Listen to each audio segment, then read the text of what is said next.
Hi, welcome to the Sir Nelson Online English. This is a lesson for reading practice.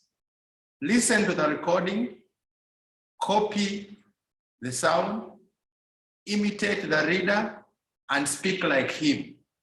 If you do that, you are going to improve your speed, rhythm, and intonation and pronunciation of English words. Listen. After listening, record yourself and send the recording to the WhatsApp group. I'm going to play the whole chapter. Listen.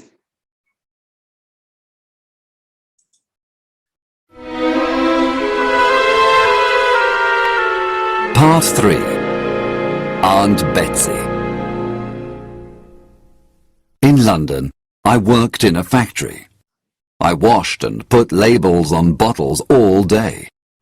It was very hard work, and the other boys laughed at me and treated me badly. I was 10 years old with no father or mother.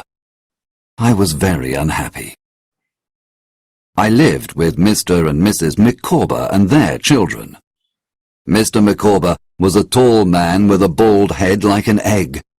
He always spent more money than he had. He always owed money to shopkeepers. Mr. Micawber will be a great man one day, Mrs. Micawber said. He is the father of my children and my husband. I will never leave him. Mr. Micawber went to prison because he owed so much money. Finally, the Micawbers left London to go to Plymouth. Now I had no friends. I decided to run away. I knew that my father's aunt, Betsy Trotwood, lived near Dover, about 80 miles from London. I didn't know her, but she was my only relative in all the world. I had a little money and a suitcase, but a young man in the street stole everything from me. I decided to walk to Dover. The journey took a few days. I sold some of my clothes to buy food. There were bad people on the road. I was very afraid. I finally arrived in Dover. I was dirty, penniless, weak, and very hungry.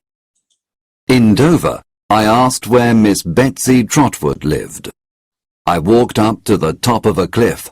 There, I found a small cottage. When she saw me, Miss Betsy shouted, "No boys! No boys here!"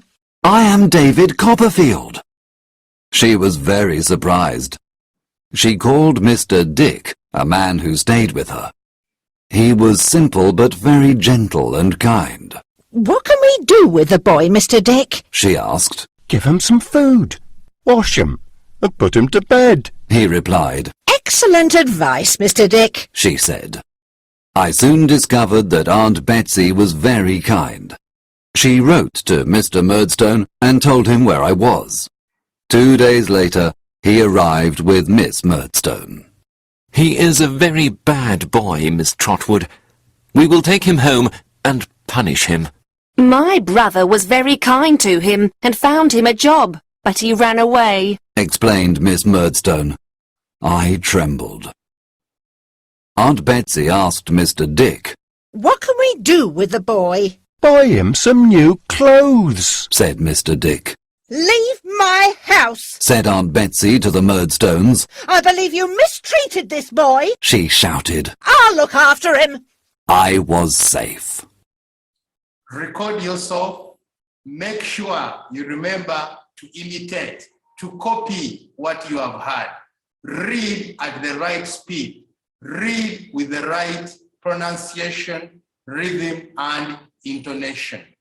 I wish you the best.